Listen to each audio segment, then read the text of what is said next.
8페이지에 거기 10번에서 12번 요거는 이제 장문 단독 문제야. 장문. 그래서 이제 화법과 장문이라는 지금 과목이잖아요. 그래서 이제 장문이니까 거기 보통 이런 형태로 나와. 이제 뭐 약간 다르긴 하지만 거의 이제 가와 나에는 학생의 구상 및 자료 이렇게 나오고, 그 다음에 다에는 이제 이걸 토대로 이제 학생이 쓴 글이 나옵니다. 그래서 학생의 글을 중심으로 이제 많이 출제를 하거든요. 문제 낼 때. 그래서 학생의 글 나오면 우리가 지난 시간에 어떻게 알았어? 일단 이거 하나의 글은 하나의 문단 번호를 좀 잘 붙여놔야 돼. 그래서 여기 다 글에 1, 2, 3, 4, 5, 6 붙여놓으면 거기 10번 문제 뭐 풀어봤으면 알겠지만 딱 지정을 해서 뭐 기억을 고려해서 1문단에서 뭐 니은을 고려해서 2문단에서 바로바로 찾아갈 수 있도록. 근데 이거는 이제 한 번만 읽어보면 사실 어려운 내용은 아닙니다.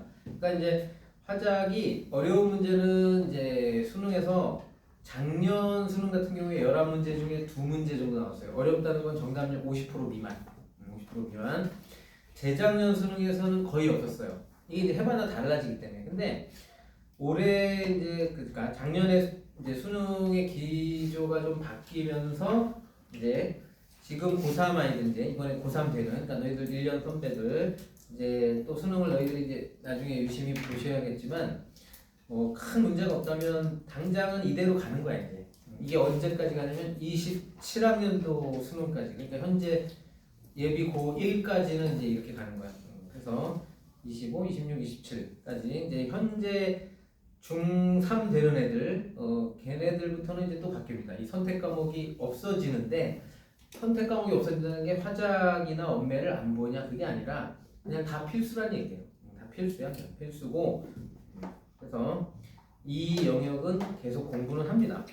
지금 밑에 후배들도. 그래서 이 형태는 뭐 계속 이제 봐야 되는데, 이제 까다로운 문제 몇 개만 이제 조심하면 돼요. 그래서 이런 기본 문제는 시간을 최대한 안 쓰면서도 빨리빨리 맞출 수 있게끔 그렇게 이제 해줘야 되거든. 그래서 일단 거기 이제 학생의 메모 읽어보셨죠? 글의 목적, 그 다음에 예상 독자에 대한 분석, 기억, 니은, 디귿 보고, 그 다음에 자료도 이제 봤다면 역사 에세이에서 말하고 있는 흉년이 들어서 무슨 절에 무슨 탑을 세웠다. 그다음 지역 신문에서 제가 이 고택을 복원했다 이런 말이 나와요.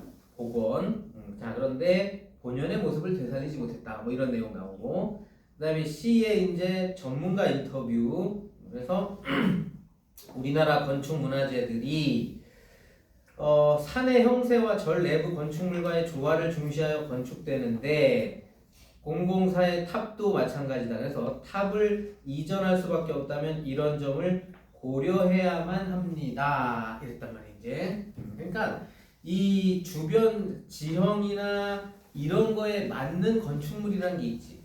여러분들 만약에 그 뉴욕에 있는 자유의 여신상 있잖아요. 그게 이제 거기 있을 때 굉장히 멋진 어떤 하나의 조각 동상이잖아. 그게 이제 우리나라 불국사에 딱 세워져 있다고 생각해. 불국사에 갔더니 다보탑 대신에 자유의 여신상이 거기 서 있어. 뭔가 안 어울리잖아, 그지? 그냥 이제 그런 느낌, 이제 그런 것까지 다 고려해야 된다. 뭐 그런 얘기야.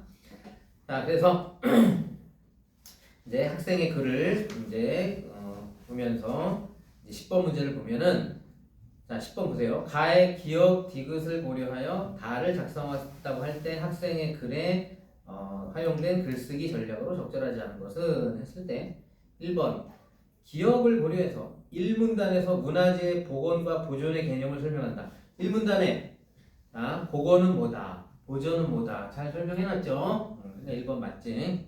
그 다음에 이제 2번 니은을 고려해서 2문단에서 우리 지역의 탑이 훼손된 정도를 제시한다 그랬는데 2문단 첫 번째 줄 보시면 탑의 상층부가 대부분 훼손되었으며 탑이 놓여있는 지반이 복원을 견딜 수 없을 정도로 약화되었다. 이런 얘기 나와있지? 그래서 2번도 거기서 확인이 됩니다. 그 다음 3번 역시 니은을 고려해서 2문단에서 탑을 복원함으로써 발생하는 효과를 언급한다. 그래서 그럼 2문단에 거기 복원하고자 한다 하고 이제 복원하자고 하는 사람들 얘기하면서요. 그들은 이를 통해 복원을 하면 뭐예요? 더 완전한 형태의 문화재를 대중에게 보여줄 수 있다고 말하지만 거기서 3번이 확인이 되는 거야. 그렇지? 자, 그런데 이제 4번 가보면 디귿을 고려해서 4문단에서 탑의 건축 과정을 설명하며 복원이 필요하지 않음을 부각한다. 그래서 4문단 내용을 보면요. 이거는 이제 복원보다는 보존하는 4문단 끝에를 봐봐. 보존하는 것이 더 바람직하다. 이 글 쓴 학생은 복원과 보존 중에 뭘 더 원하고 있어? 보존을 이제 주장하지. 그런데 그래서 복원이 필요하지 않다는 얘기를 뭐 한다고 볼 수 있어요. 근데 이제 얘가 답이거든. 그러면 답이 되는 이유를 잘 보세요. 앞에 수식 부분이 탑의 건축 과정을 설명하며 이렇게 돼 있잖아, 그지? 그러니까 선택지를 한 번만 꼼꼼히 읽으면 이건 답 아주 쉽게 찾을 수 있는 문제란 말이야. 탑의 건축 과정을 설명하며 이게 어디 있어? 얘가 건축 과정을 언제 설명했어? 그지? 그래서 4번이 답이 되는 거고, 그 다음에 이제 5번은 디귿을 고려해서 6문단에서 국제적 흐름을 언급하며 복원보다 보존이 긍정되어 있다. 이거는 국제적 흐름도 보존을 중시한다는 게 6문단 맨 끝에 있잖아요. 그래서 답은 4번이 되는 거고, 그 다음에 또 마찬가지야. 날을 활용해서 이제 다를 작성, 즉 날은 자료가 있잖아. 이제 ABC 이 자료를 바탕으로 다를 작성했다고 할 때 학생의 자료 활용에 대한 설명으로 적절하지 않은 것은 이랬는데 1번에 A 그 역사 에세이를 근거로 하여 우리 지역 탑이 세워진 역사적 의미를 제시했다 그랬습니다. 그러면 거기 흉년이 계속되어 백성들의 고통이 극심해지자 극복하기 위해 탑을 세웠다 이랬잖아요. 자, 이것 보면은 거기 다글에 요 A를 근거로 우리 지역 탑이 세워진 역사적 의미를 제시를 했습니다. 그게 3문단의 A 부분에 그런 얘기가 있었을 거야 이제. 그 다음에 이제 2번 B를 근거로 우리 지역 탑을 만들던 당시에 건축 재료를 활용하지 못할 경우에 대한 우려 이것도 이제 있죠. 그 다음에 이제 3번 역시 B를 근거로 우리 지역 탑의 건축 과정을 알 수 있는 자료가 충분하지 않기 때문에 온전한 복원이 어렵다. 건축 과정에 대해서 확실히 알기 어렵기 때문에 온전한 복원이 어려움을 역시 4문단에서 제시했습니다. 자, 그런데 4번 보면 C를 근거로 해서 새로운 공간과의 조화를 고려해서 우리 지역 탑을 이전해야 함을 제시했다. 일단 보존은요, 그지? 이전하면서 좀 더 옛날 형태를 유지한 건 복원이야. 근데 이 글쓴이 학생은 뭐예요? 보존을 중시했지 복원을 얘기한 게 아니야. 그러니까 우리 지역 탑을 이전해야 한다는 말도 하지도 않았을 뿐더러 새로운 공간과의 조화를 고려해서, 그치? 새로운 공간과의 조화를 고려한다는 것 자체가 이제 뭐야? 이전하면서 복원한다는 얘기야. 애초에 그러니까 이 학생의 주장하고는 전혀 반대 얘기를 하고 있지. 그러니까 4번이 답이 되겠죠. 이제 그 다음에 이제 5번 C를 근거로 하여 우리 지역 탑은 절 내부 건축물들과 조화를 고려하여 세워졌음을 드러냈습니다.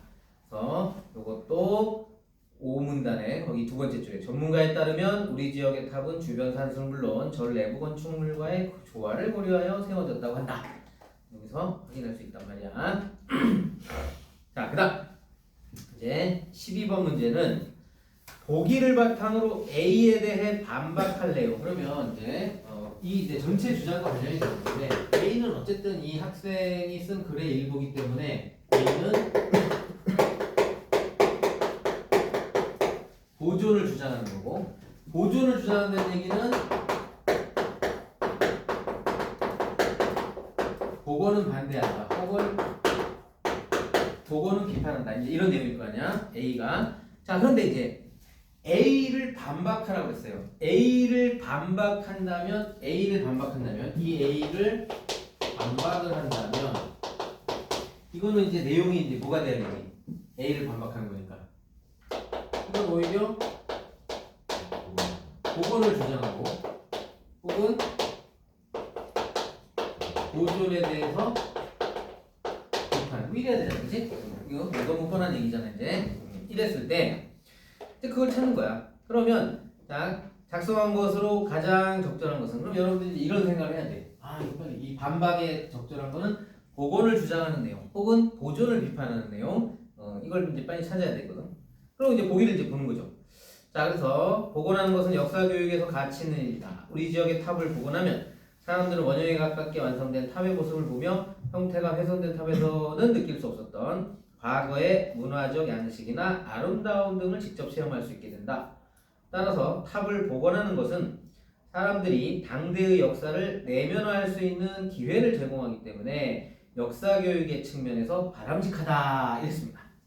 자, 이 내용 바탕으로 이제 복원 찬성하는 내용 찾는 거잖아. 자, 1번.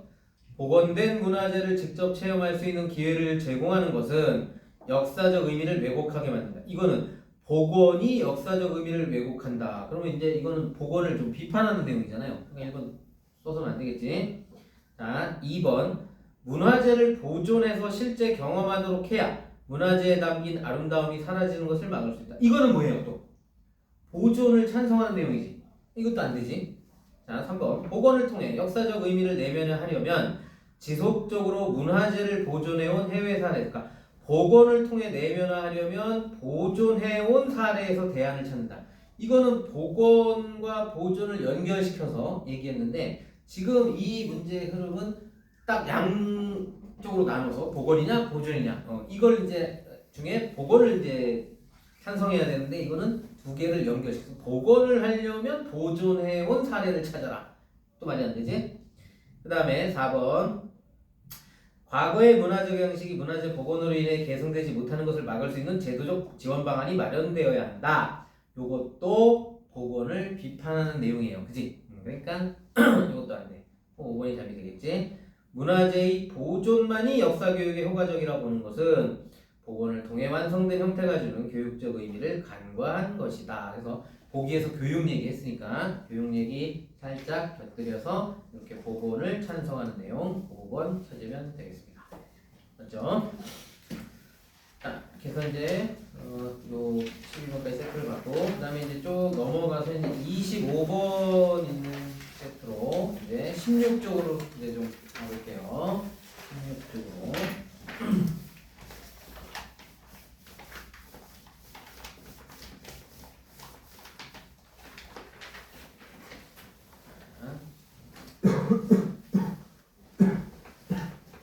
이제 16쪽에 있는 이제 25에서 27번. 자, 요거는 또 다시 이제 화법 단독 문제입니다. 학생의 발표. 그래서 이거 전에 지난 시간에 보셨듯이 요것도 이제 뭐 발표지만 하나의 글이라고 하고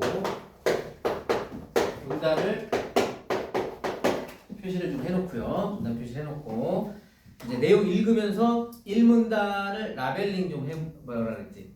어떤 식의 내용인지. 자, 그래서 1문단 볼게.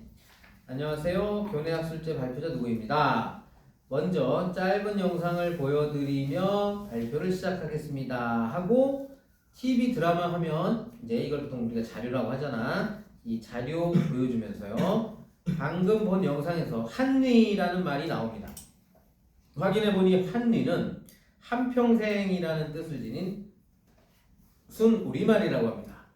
한리는 여러분이 자주 사용하는 우리 학교 도서관의 이름이기도 하지요. 예스러운 멋과 부드러운 어감이 느껴지지 않나요?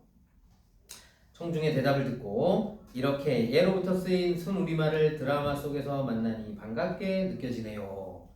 학생이 이렇게 발표를 합니다. 내가 볼 때 이런 얘기 발표하면 애들이 아무도 안 들을 것 같아요. 그치? 네. 자, 그런데 어쨌든 잘 봐. 이제 여기서 1문단의 내용은 다 일단 소개했습니다. 소개했죠. 소개. 자, 그 다음에 여기서 한리라는 요거의 뜻 얘기했고요. 그 다음에 TV 하면 자료도 제시했고요. 그 다음에 이제 학생들, 청중들에게 질문하고, 그지? 그 다음에 반응하고. 이거야. 그러니까 구체적 내용은 사실 어려운 게 아니기 때문에 이 구체적 내용을 한번 읽으면 얘가 한리라는 순 우리말에 대해서 얘기하고 있구나. 근데 이제 얘가 보이는 여러 가지 태도들을 이렇게 정리를 해놓으라고 그랬지. 이런 게 이제 라벨링이라고 그랬지. 이게 그대로 거기 1번, 그러니까 25번 첫 번째 문제. 첫 번째 문제 선지로 나오잖아요. 알겠지? 이거. 그래서 일단 이제 2문단까지 또 한번 볼게. 1문단 이런 내용이었고, 그 다음에 이제 2문단. 그렇다면 다음 단어들은 어떨까요? 하면서, 자, 니은, SNS 화면을 보여주며, 선물을 뜻한다는 아토, 친구를 뜻한다는 시밀레 등이 보입니다. 이 단어들은 예쁜 순 우리말 목록에서 공유되고 있는 어휘들입니다. 본 적이 있으신가요? 자, 본 적이 있으신가요? 해봐, 여기. 청중의 반응을 살피면서 꽤 많은 분들이 보셨군요. 요 부분 이제 잘 봐야 돼. 본 적이 있으신가요? 요게 바로 이제 우리가 요렇게 이제 정리할 수 있어야 돼. 본 적이 있으신가요? 이런 말을. 그러니까 너희들 이런 거 경험한 적 있니? 이렇게 물어보는 거잖아. 그러니까 경험을 환기한다. 경험을 환기한다. 뭐 좀 이따 다시 확인하겠지만 뭐 2번 선지 보면 분명히 나오지. 25번에 2번. 청중의 경험을 환기시켜 나오잖아. 그러니까 요런 태도들이 경험을 환기한다라는 거. 그게 이제 너희들이 이제 딱딱딱 미리 이제 정리를 해야 되는 거야, 이제. 자, 그래서 청중의 반응 살피고 많이 보셨군요. 이 어휘들은 순 우리말이라는 이름으로 공공기관이나 상품명에 활용되기도 했습니다. 그런데 순 우리말이란 무엇일까요? 순 우리말이란 본디부터 있던 말이나 그것에 기초하여 새로 만들어진 말로 흔히 한자어나 외래어가 아닌 말을 뜻합니다. 과연 아토나 시밀레와 같은 단어들이 순 우리말일까요? 자, 그 다음에 3문단. 이를 알아보기 위해 자, 첫 번째 두 단어의 어원을 확인해 보았습니다. 고어사전을 찾아보고 국립국어원 홈페이지에 질의를 해보았습니다. 그 결과 고어사전에서 그 근거를 찾아볼 수 없었던 것은 물론 그 다음에 디귿이 나와요. 홈페이지 질의응답 화면을 보여주며 화면과 같은 국립국어원의 답변을 들을 수 있었습니다.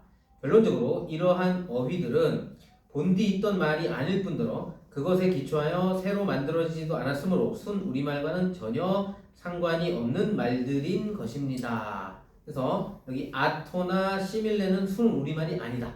자, 그래서 이제 이 3분단에서는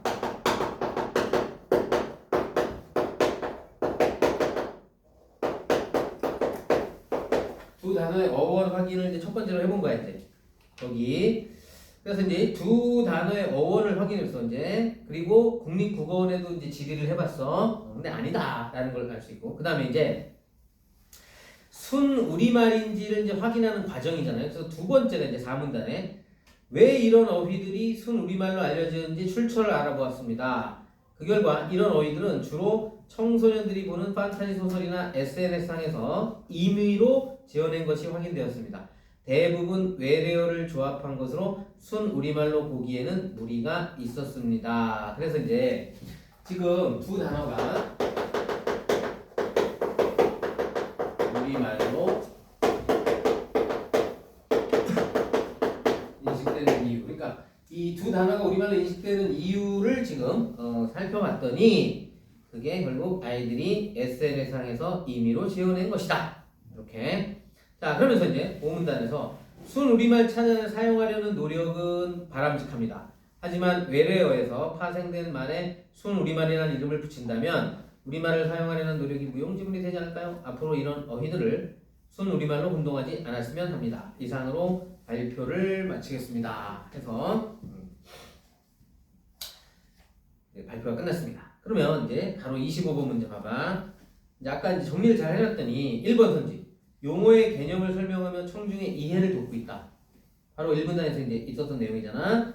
그 다음 2번도 청중의 경험을 환기시켜 발표 내용에 대해 친근감을 느끼게 하고 있다. 친근감을 느끼게 경험을 환기시킨 거 분명히 있었잖아요. 그러니까 2문단에. 그 다음에 이제 3문단 봐봐. 발표 내용과 관련된 질문을 하여 청중과의 상호작용을 유도하고 있다. 아까 자, 질문하면서 반응을 확인하는 거. 이걸 우리가 이렇게 정리를 할 수 있겠지? 상호작용 하는구나. 그러니까 너희들이 이제 앞으로 이제 또 이런 형태의 이제 글을 만났을 때 발표자가 청중에게 질문하고 대답을 듣고 또 무슨 말을 하고 이렇게 하는 것이 질문과 반응 확인인데 다른 말로 하면 상호작용. 이렇게도 이제 정리를 할 수 있다는 얘기. 상호작용. 이런 걸 상호작용이라고 하는구나. 그리고 이렇게 선택지에서 그런 용어로 쓰고 있구나. 그걸 좀 이제 파악하셔야 되고요. 그 다음에 4번. 청중이 발표 내용을 예측할 수 있도록 발표 순서를 제시하며 발표를 시작하고 있다. 이건 완전히 사실은 꿀이야. 이거는. 사실은 얘는 답을 주려는 문제입니다. 왜냐하면 정답이 되는 선지를요, 위치가 파악되는 선지로 답을 준다는 건, 잘 봐. 원래는 너희들이 사실은 얘를 지문을 읽기 전에 그냥 문제 선지만 쭉 봐도 4번 보니까 발표 순서를 제시하며 발표를 시작하고 있다 그랬지. 그러면 전체 지문 읽기 전에 요 4번 선지를 보고 이제 어디를 당연히 보겠어? 1문단만 보겠지. 근데 1문단 지금 내용 봤지만 시작하고 있다고 했으니까 1문단 보라는 얘기잖아. 1문단에서 발표 순서 안내했니 안 했니? 전혀 안 했죠. 그러니까 얘는 사실 이 문제는 그냥 1문단만 읽어도 답이 나오는 문제긴 해. 25번 문제는 1문단. 그래서 요게 이제 요런 식의 선택지도 우리가 잘 보란 말이에요. 요런 식의 선택지를 이제 하나 더 알 수 있는 게 반대의 경우도 있겠지. 어떤 걸 하며 발표를 마무리하고 있어. 이렇게 있다면 그거는 뭐야 이제 마지막 문단만 보라는 얘기야. 근데 마지막 문단에서 그런 게 없었어. 그럼 답이 되겠지. 그래서 이렇게 이 전체 발표 내용 중에 위치를 지정해주는 선지 있죠. 요거를 먼저 보는 것도 하나의 팁이야. 그러면 시간을 좀 줄일 수 있어요. 얘 같은 경우에 일단 뭐 나머지 문제를 위해서 어차피 이거를 한 번은 읽긴 읽어야 되는데 어쨌든 25번 문제 정답은 사실 1문단에서 나오는 거야. 그냥 이제 자, 그 다음에 이제 요거 용어 알아둬야 되고, 담화 표지를 사용하여 청중이 발표 내용을 구조적으로 파악할 수 있도록 하고 있다. 이건 이제 당연히 맞는 얘기인데요. 여기서 뭘 가지고 이렇게 얘기하는 거야? 담화 표지를 사용하여 구조적으로 파악할 수 있도록 하고 있다. 이거는 거기 어떤 걸 놓고 이게 어디에 있다는 얘기니까 5번은 맞는 선지니까 있어야 되잖아. 담화 표지를 사용하여 발표 내용을 구조적으로 파악할 수 있도록 하고 있다. 요거는 거기 3문단에 아까 첫 번째 이런 말 있었지. 그 다음 4문단 시작에 두 번째 이렇게 돼 있었지. 요런 거를 발표 내용을 구조적으로 파악할 수 있는 순서를 알려주는 담화 표지라고 합니다. 그래서 담화 표지라는 용어는 반드시 알고 있어야 돼. 우리가 이거는 뭐 문법에서도 나올 수 있는 말이고요. 화법 장문 여기서도 나오는 용어야. 담화 표지. 알겠지? 그러니까 여러분들이 이제 이렇게도 나올 수 있어. 담화 표지라는 게 만약에 이제 학생들끼리 대화하는 그 문제 양식 있지. 학생 1, 2, 3이 막 대화하는 거. 거기에 보면 이제 학생 2가 넌 이거에 대해서 어떻게 생각해? 라고 물었을 때 학생 3이 있잖아. 하고 막 말없음표 점점점 나오고 그건 이렇게 이제 이렇게 나오잖아. 그러면 선택지에 이제 뭐라고 나올 수 있냐면 학생 3은 말을 이제 지금 머뭇거리고 있음을 알려주는 그런 담화 표지를 사용해요. 그러면 뭐예요? 있잖아. 말없음표 점점점 이런 게 머뭇거리고 있음을 알려주는 담화 표지야. 알겠지? 그러니까 담화 표지란 말이 이 대화나 이런 글 말 속 이것도 사실 대화잖아. 사실 따지고 원래는 우리가 지금 글로 읽고 있지만 이건 발표니까 말이잖아요. 말. 그래서 이 말할 때 뭔가를 알려주는 표시 있죠. 이걸 갖다 이제 담화 표지라고 하는 거야. 그래서 담화 표지란 말에 너무 어색해하지 말고 이런 것들이 담화 표지야. 그래서 이게 구조적으로 지금 파악할 수 있도록 하는 담화 표지란 건 여기 첫 번째, 두 번째 이런 말들을 말하는 거야. 알겠지? 그래서 어쨌든 5번은 맞고요. 정답은 4번이 되겠습니다. 자, 그 다음에 이제 26번 요거 잘 봐야 돼.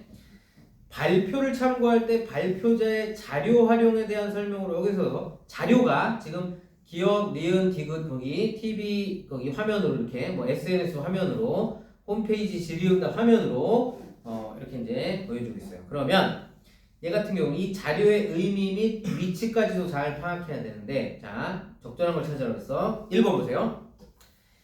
기억에서 나온 어휘가 자 뭐겠니? 기억에서 나온 어휘가 뭐 있어? 아까 처음에 보여주면서 한뉘 있을 거 아니야, 그지? 한뉘 옛말에서 어떤 형태였는지를 알리기 위해 니은을 제시하고 있다. 그런데 니은은 아까 어떤 어휘가 나왔어?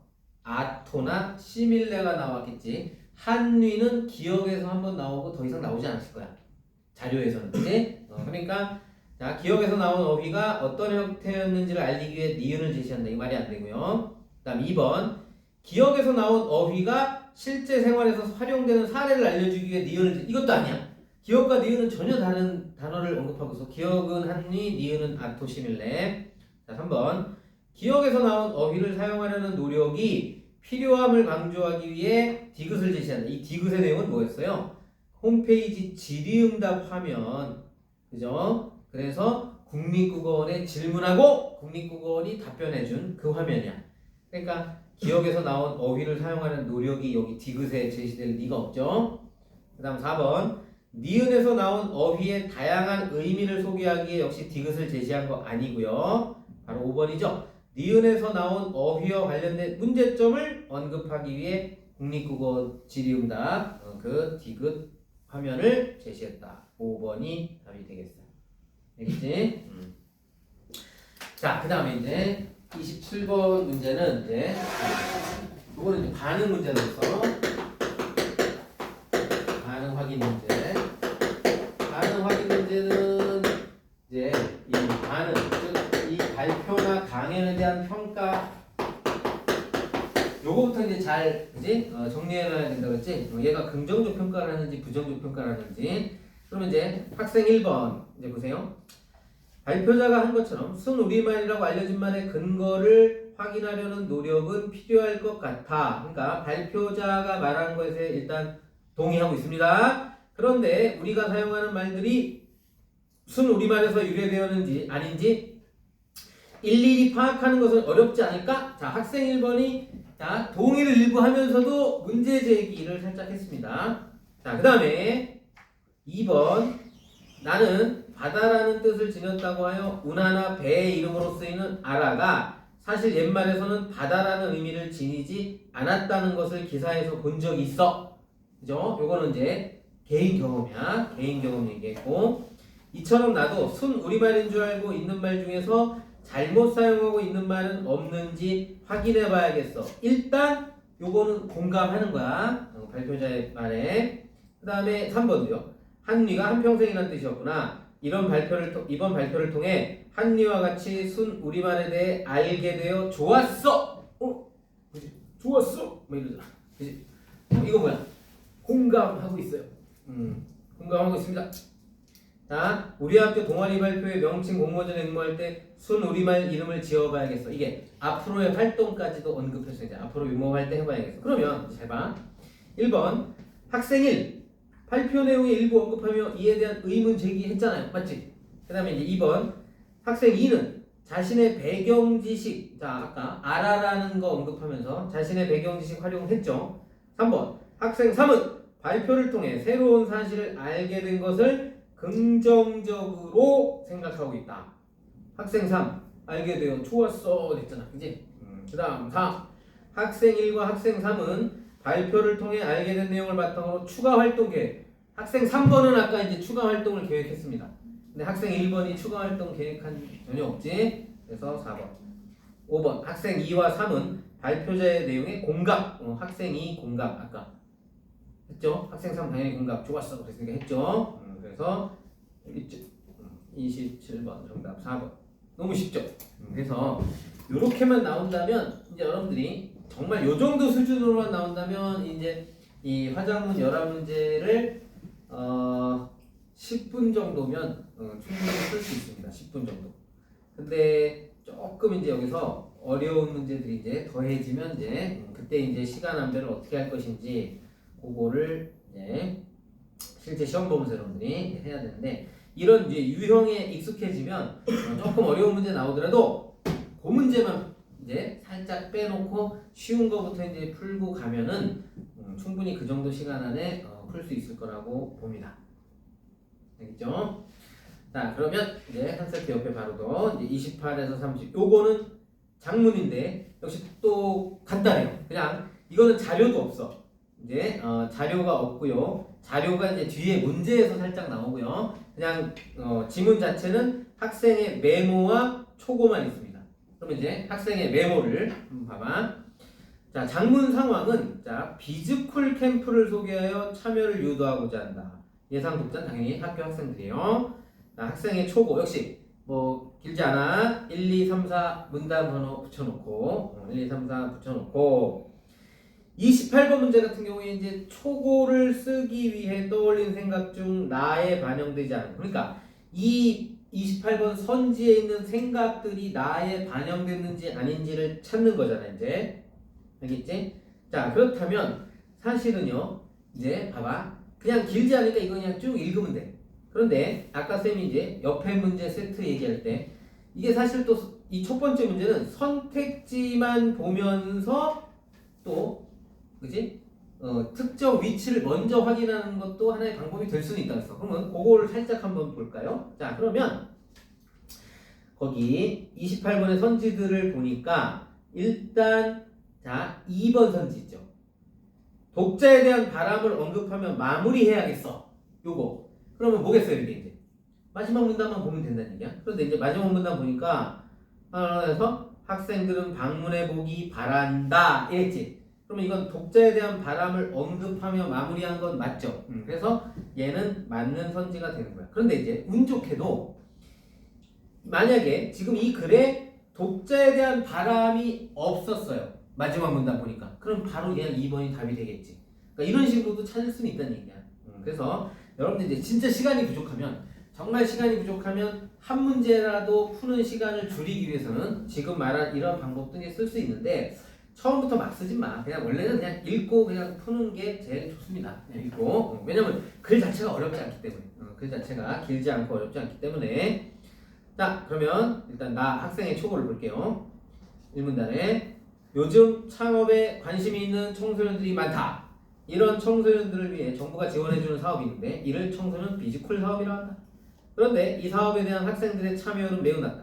이에 대한 정보를 제공하기 위해 학교 신문에 비즈쿨 캠프를 소개하게 되었다. 그랬습니다. 요거요. 지금 보니까 이 글을 쓰게 된 목적이 지금 제시되어 있죠. 1문단에서. 그러니까 거기 보니까 3번 선지가 지워질 거야. 그치? 글을 쓰게 된 목적이나 동기를 밝혀 3번 선지가 바로 보이죠. 1문단에서. 자, 2문단 A 볼게요. 자, 비즈쿨은 학교에서 경영을 배운다는 의미를 담고 있는 말이야. 그래서 비즈쿨은 중소벤처기업부에서 지원하는 창업 관련 사업인데 초중고생을 대상으로 모의 창업 교육을 통해 기업가 정신을 갖춘 융합형 창의 인재를 길러서 양성하는 것을 목표로 삼고 있다. 그랬는데 물론 조기 교육이 좋긴 한데 초등학생들이 뭐 이런 걸 할 수 있을까? 뭐 고등학생 좀 되면 혹시 몰라도 중까지도 뭐 모르겠다. 근데 초는 좀 모르겠어요. 모의창 초등학생이 창업을 하면 뭘 창업을 할까? 초등학생이. 자 그래서 어쨌든 모의 창업 교육을 통해 뭐 하나 하는 걸 목표로 삼고 있대. 자 그 다음에 3문단 보세요. 이 캠프에 참가하는 학생들은 3일간의 짧은 시간에 창업의 전 과정을 모의로 경험해 볼 수 있다. 주요 내용 소개하면 다음과 같다. 첫날 기업가 정신 역량 진단을 통해 진취성과 혁신성 등의 기업가적인 요소를 발견하도록 하는 교육을 받는다. 또한 팀별 아이템 구상과 가상기업 설립에 대한 교육도 받는다. 다음날 회사 운영 계획 수립 창업 아이템 상업화를 경험한다. 마지막 날 참가한 팀별로 아이템 어쩌고저쩌고 해서 뭐 어쩌고 이제 돼 있지. 자, 그래서 마지막 3날 비즈콜 캠프는 청소년들이 교실 수업에서 벗어나 자신의 꿈과 끼를 발견할 수 있는 좋은 프로그램이다. 중소벤처기업부에서 운영하는 누리집인 K-스타트업 방문하면 비즈콜 캠프에 관한 더 자세한 정보를 얻을 수 있고 창업에 관심 있는 학생들은 방문해 보기 바란다. 자, 그래서 아까 얘기했듯이 분명히 자 뭐예요? 바람을 언급하며 마무리한 것도 보이고요. 자, 일정별로 제시하자. 당연히 3문단에 그지? 첫째 날, 둘째 날, 셋째 날. 자, 그 다음에 이제 4번, 5번 남았는데 전문가의 인터뷰를 소개하면 이거 너무 뻔히 보이잖아. 전문가 인터뷰가 어디 있어요? 그지? 너무 답이 쉽게 4번 보이잖아. 그래서 이제 그런데 실제 이제 수능에서도 물론 어려운 문제만 나오는 건 아니지만 지금 얘처럼 이렇게 너무 쉽게 보이게 나오진 않아요. 이건 예전 이제 뭐 평가원과 교육청 기출 이제 모아놓은 책인데 이렇게 쉽게 나온 적도 있지만 작년 수능만 해도 작년 수능도 뭐 다 어려운 건 아니지만 이렇게 나오지 않습니다. 또 여러분들도 뭐 모의고사 그동안 봤으면 물론 뭐 쉬운 건 되게 쉽지만 이건 조금 너무 에바야, 그지? 너무 쉬운 느낌. 전문가 인터뷰가 이제 너무 뻔히 안 보이잖아요. 이런 건 이제 점수 주겠다는 얘기죠. 자, 그 다음에 이제 29번 봐봐. 보기의 설문조사 결과를 활용하여 이제 나를 보완. 자, 이제 보세요. 우리가 자료 제시는, 그죠? 자료 제시는 두 가지 형태가 있습니다. 이제 이런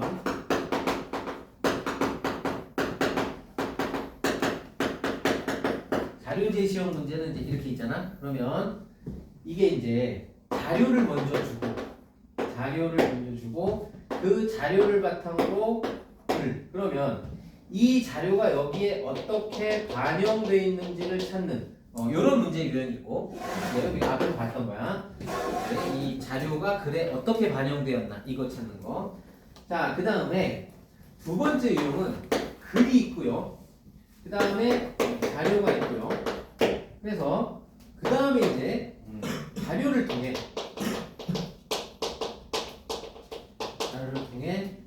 이제 글, 즉 토고지, 글을 수정, 보완하는 이런 문제가 있습니다. 그럼 지금 이 문제는 지금 봐봐, 이 지금 29번 문제는 요 1번 유형이야, 2번 유형이야. 이건 2번 유형이야. 이제 글을 먼저 초고를 썼잖아 이제. 그래서 보기의 설문조사 결과를 활용하여 나를 보완하고자 한다 이랬지. 나를 보완하고자. 그럼 이제 이 나를, 이게 글이 나잖아 이게. 그래서 요 나를 보완할 거야 이제. 그래서 이런 걸 물어보는 거잖아 지금. 그래서 이제 요거 같은 경우는 이제 자료 활용 방안으로 가장 적절한 것은 했을 때 이제 거기 설문조사 결과를 보니까 비스쿨 사업에 참가하지 않는 이유 해서 1위가 참여 방법을 몰라서, 그 다음 어떤 프로그램이 있는지 몰라서, 시간적 여유가 없어서, 그 다음 필요성이나 흥미를 못 느껴서. 근데 이제 가장 큰 게 몰라서와 몰라서야, 그지? 몰라서 두 개 합치니까 그냥 80%가 넘어요. 그렇죠? 그래서 자, 그러면 이제 잘 봐. 1번. 학교에서 창업 관련 프로그램을 운영하기가 현실적으로 어려움을 호소한 이 자료가 학교에서 프로그램 운영하기가 어려움을 나타내는 자료냐? 아니잖아요. 그죠? 이제 그 다음 2번.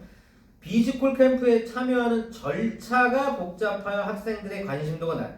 이게 절차가 복잡해서 관심도가 낮다 이 얘기하는 건 아니잖아. 자, 그 다음 3번. 정부 지원의 창업 관련 사업에 학생들이 참여하지 않는 이유. 자, 아까 참여율이 매우 낮은 편이다라고 어디서 얘기했어요?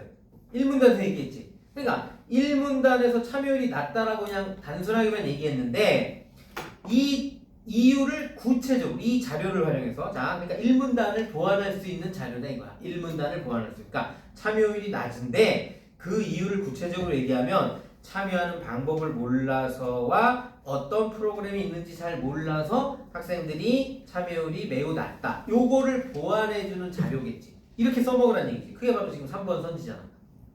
알겠지? 이게 지금 3번 선지예요. 그래서 지금 참여하지 않는 이유를 구체적으로 밝히는데 활용한다. 이렇게 쓰면 되지. 4번. 뭐 실제 창업 능력의 신장으로 이어지지 않았음을 강조하는 내용이야. 혹은 5번. 비스쿨 캠프의 프로그램이 부실하여 학생들의 흥미를 이끌어내지 못함을 드러내고 있어. 이 자료를 통해서. 아니지. 그러니까 결국은 잘 봐 얘들아. 요 지금 이제 자료를 주고 수정 보완해라. 요런 식의 이제 문제가 나오잖아요. 그럼 이 문제, 이 2번 문제의 유형은 뭐냐면 이거는 그 자료 해석, 즉 자료가 의미하는 게 어떤 내용인지 그걸 보라는 얘기야.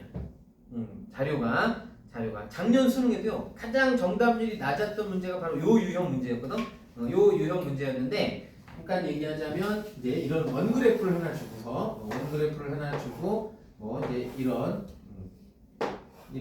뭐 이제 원인이 되는 게 이런 뭐 A, B, C, D가 있었어.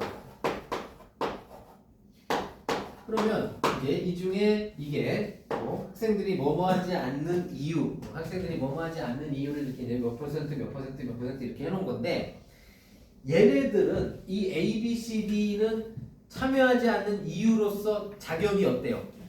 각각 동등하겠지, 그지? 뭐 몰라서, 귀찮아서, 아니면 돈이 많이 들어서 뭐 이제 이런 이유가 있을 거 아니야, 그지? 그런데 이제 그 선택지에서 오답을 어떻게 해놨냐면 이 A의 이유가 B와 C다 이렇게 얘기를 해놨어. 근데 처음에 이제 물어봤을 거 아니야? 뭐뭐에 참여하지 않는 이유가 총 학생들이 대답한 게 이렇게 5가지였는데 이것도 이유가 있고 이것도 이유가 여기 있단 말이지. 이러면 이 각각이 독립적인 이유들인 거지. 근데 선택지에서는 이 A의 원인으로 이 B와 C가 A의 원인이다 이렇게 얘기한 거야. 그럼 되겠어 안 되겠어? 안 되죠. 그지? 이 전체 항목의 이 원인들인데 이거는 참여하지 않는 이유 이런 식으로. 그러니까 이거는 결국은 자료를 잘못 해석한 거야.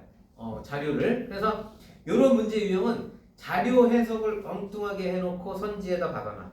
알겠지? 근데 얘 같은 경우는 이제 적절한 걸 찾으니까 이 자료를 제대로 해석한 거 하나를 찾으라는 얘기잖아. 그게 바로 몇 번이야? 그게 이제 3번밖에 없었지. 그러니까 1, 2, 4, 5번은 다 이 자료하고는 아무 상관없는 얘기를 지금 하고 있잖아. 이 지금. 그래서 답이 3번이 되는 거고요. 자, 그 다음에 30번. 요거 이제 약간 낯선 유형. 이제 지금 우리가 본 문제 중에선 처음 보는 문제인데, 잘 봐. 학생이 조언에 따라 A를 고쳐 쓰는 거야. 자, A를 고쳐 쓰는 과정이야. 그래서 기억 니은에 해당하는 내용. 그러면 잘 봐라. A가 먼저고요. 거기 밑에 있는 고친 글이 이거야. 근데 과연 어떤 조언을 듣고 이렇게 고쳤는지 알겠지? 그럼 이건 뭐예요? 두 개를 정확히 비교해 보면서 차이점이 나는 표시. 그러니까 A에 있던 게 없어졌든지 혹은 A에 없던 게 나타난 게 있는지를 빨리 표시를 해야 돼. 알겠지? 자, 그럼 먼저 잘 봐. 비즈쿨은 학교에서 경영을 배운다는 의미를 갖고 있는 말이다. 자, 고친 글 보세요. 비즈쿨은 비즈니스와 학교의 합성어인데 학교에서 경영을 배운다는 의미. 좀 더 상세히 해놨지. 그 어원까지. 알겠지? 그 비즈쿨이 왜 학교에서 경영을 배우는지라고만 설명했는 원래 A에서 얘는 어때? 비즈니스와 스쿨, 즉 어원을 좀 더 명확히 풀어서 얘기해줬지. 그러니까 비즈니스가 이제 일이자 뭐 경영일 수 있죠. 그래서 학교에서 경영을 배운다. 여기 차이가 있어요. 자, 그 다음에 봐봐. 나머지는 비즈클은 중소기업에서 하는 사업인데 어쩌고 저쩌고 초중고 대상을 하는 모의 창업 교육을 통해 기업가 정신을 갖춘 융합형 창의 인재를 잘 봐야 돼. 어떤 차이가 있어? 원래 거랑 여기랑 여기까지 똑같다가 한 부분 더 차이가 있습니다. 어디에요? 원래 있던 뭐가 있었는데 여기 고친 글에 빠졌지. 뭐가 빠졌어? 이거 다른 그림 찾기 막 그런 거야 지금. 잘 봐. 두 그림의 다른 곳을 찾으세요. 이런 거 뭐 유튜브에서 나오지. 두 그림 다른 걸 A, B의 다른 부분을 5군데를 찾으시오. 자, 여기 다른 곳이 2개 있어. 아까 첫 번째 있었지. 자, 다시 A에 뭐가 있었는데 B가 아니라 A에 있었는데 여기 지금 보기에 없어졌잖아. 뭐가 없어졌어? 마지막 문장 다시 봐. 마지막 거기 봐봐. 기업가 정신을 갖춘 융합형 창의 인재를 길러서 양성하는 것을 목표로 하고 있다. 자, 여기 융합형 창의 인재를 양성하는 것을 목표로 하고 있다. 어때요? 뭐가 빠졌지? 뭐가 빠졌어? 길러서가 빠졌잖아. 그치? 길러서가 빠졌단 말이야. 길러서. 자, 그러면 이제 그 2개의 차이야. 그러면 이제 기억을 보니까 개념에 대한 1번 선지. 개념에 대한 설명이 부족하니 부연 설명을 추가하자. 맞잖아. 개념에 대해서 얘는 그냥 비즈쿨이라고만 얘기했지. 여기 근데 비즈쿨을 비즈니스와 스쿨이라고 했지. 그러니까 이제 기억 맞고. 니은 보니까 의미가 중복되는 표현이 있으므로 이를 삭제한다. 맞아요. 왜냐면 잘 봐.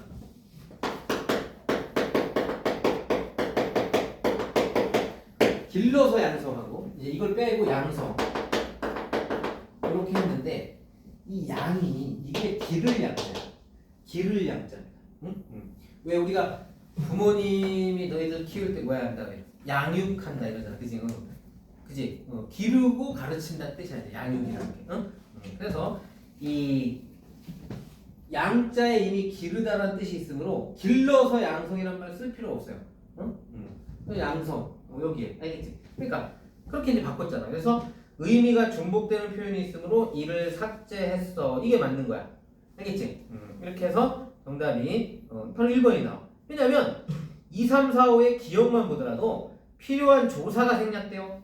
아니지. 문단이 완결되지 않았으므로 문장 성분이 생략되어 어색하므로 글의 맥락에 그치 기억만 놓고 보더라도 답이 1번 밖에 없잖아요. 그지? 기억만 놓고 보더라도 답이 1번밖에 없습니다. 사실. 그래서 자 거기다가 이제 니은 의미가 중복되는 표현이 있으므로 이를 삭제한다. 아시겠죠? 이렇게 찾아낼 수 있는 거. 그래서 30번 정답은 1번. 알겠지? 이렇게 확인해 줄 수 있습니다.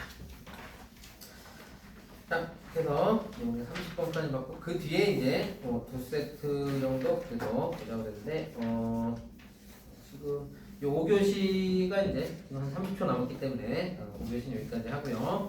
그다음에 이제 좀 쉬었다가 이제 6교시 때 마저 보도록 하겠습니다.